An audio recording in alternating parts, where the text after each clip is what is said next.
Hello guys! Hello Earth Signs! Hello Gemini, Libra, and Aquarius! Welcome dito sa aking channel, Kapalaran 888. Welcome! Alamin natin kung anong messages, vibration, gabay, energy para sa yung lahat. Air Signs, Gemini, Libra, and Aquarius. I hope na makuha mo ang energy. I hope na makaresonate ka dito. Air Signs, Gemini, Libra, and Aquarius. Okay, nako. Air signs, message of concern. So, nakikita natin dito guys na posibleng makatanggap ka ng isang balita. Like for example, isa kang Aquarius, makatanggap ka ng balita na yung parents mo ay ninakawan. Or pwedeng yung kapatid mo ninakawan. Or kung ano man to na mensahe na pwedeng tungkol sa pagnanakaw, tungkol sa inheritance, lupa, bahay, ari-arian, or kano pa man. So, nakikita ko rin sa'yo dito na may iba sa inyo dyan na natatakot kayo. Na, like for example, ikaw ay may asawa or ikaw ay may boyfriend, girlfriend, and bigla kayong nagkahiwalay dahil sa third party. Nakikita natin dito na posibleng pag-uusapan kayo ng mga tao sa paligid nyo. Okay? So, ihanda mo ang sarili mo dahil if in case na nandun ka sa sitwasyon na yon, ikaw yung subject ng inyong society, ng inyong community, kung saan ka man ngayon. Okay? And, ano man ang nangyayari sa buhay mo, nakikita natin dito na posibleng tanggap ka ng mensahe na ikaw pala ay pinag-uusapan ng mga tao sa paligid mo. Okay, so wag mong hayaan na nakawin ng chismis na to or ng mensaheng ito ang kaligayahan or ang peace of mind na meron ka. Ignore, okay? Abandon the situation, ignore the situation.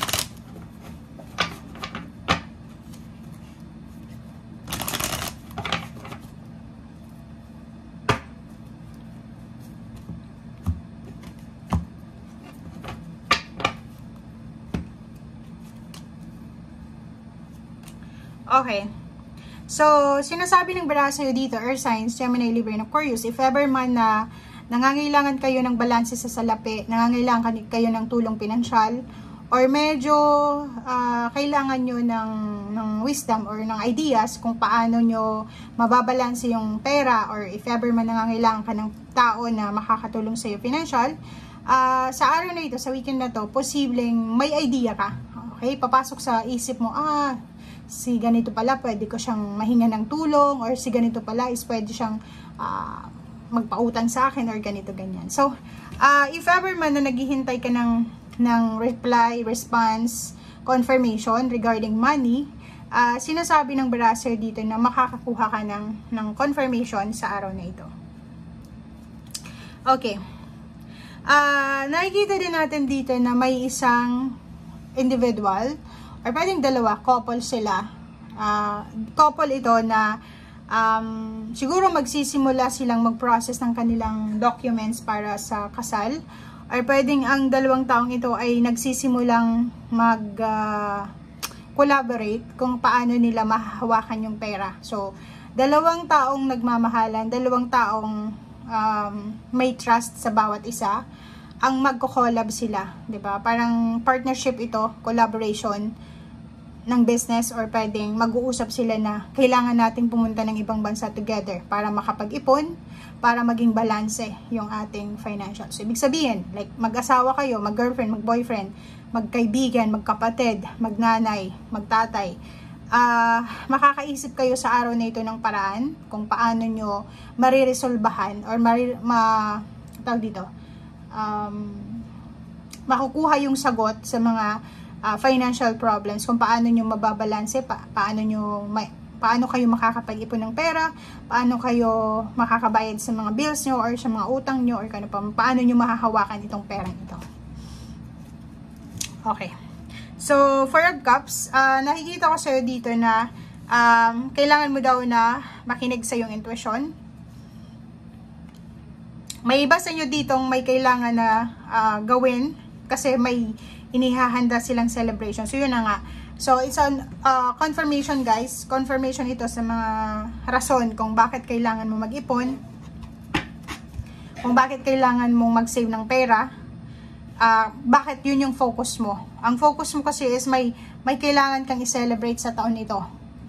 Sa taong ito, kailangan mong mag-produce ng specific amount ng pera kasi may graduation, may wedding, birthdays, or kung ano man tong okasyon na kailangan mong paghandaan ng salapi. So, meron ditong pinaplano ka. Like for example, wedding anniversaries ng parents mo, or pwedeng birthday celebration ng parents mo, 60th, 50th, 25th, or kung ano man tong 25th wedding anniversaries, or kung ano man na occasion, na family occasion ito, na matagal mo siyang pinapangarap, minamanifest mo, pinagpipray mo, and then yun ang pwedeng dahilan kung bakit kailangan mo mag-focus na mag-save, kasi may purpose ka eh. Kailangan mong mapasaya ang pamilya mo, kailangan mong matupad yung matagal mo nang pinapangarap. So, dito sa barahang to, Magician, sinasabi na walang imposible sa taong matyaga, masipag, masinop. Okay? So, if ever ano man ito na naiisip mo ngayon, mag-save ng pera, maghanap ng additional income, mag-travel para makahanap ng mas malaking sweldo, gawin mo na daw. Okay? So, nandito yung impress. So, sinasabi ng Birase dito na parating na. Parating na guys yung abundance and prosperity. Parating na yung, kumbaga, yung sigla sa usaping pinansyal and emosyonal sa buhay mo.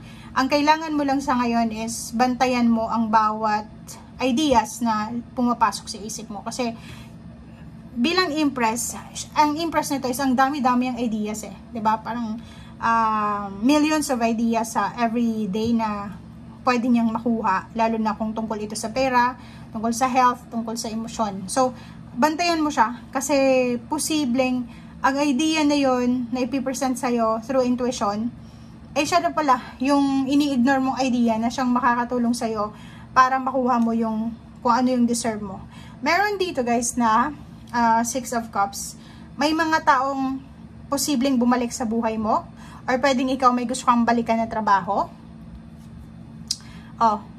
Sinasabi ng Birase dito, since nandito yung Empress and Emperor, kailangan nating timbangan yung sitwasyon. If ever man na kailangan mo bumalik sa relationship mo, kailangan mo bumalik sa dati mong trabaho, or sa bansa, or kung nasaan ka man ngayon, gusto mong balikan kung ano yung nangyari sa'yo sa nakaraan, timbangin natin ang situation. And kung makikita mo to na Hierophant, sinasabi ng Hierophant na kailangan mo daw ng tamang point of view, diba, ng wisdom. So, if ever may question ka, gusto mong pumunta sa ibang bansa, gusto mong lumipat ng trabaho, lumipat ng lugar, magtanong-tanong ka, mag-research ka, available yung internet, pwede naman nating i-check, i-google mo kung ano yung, halimbawa gusto mong pumunta ng ibang bansa, mag-research ka muna bago ka gumawa ng desisyon. Yung sinasabi ng baraha dito, huwag tayong masyadong emosyonal, huwag tayong masyadong tuso.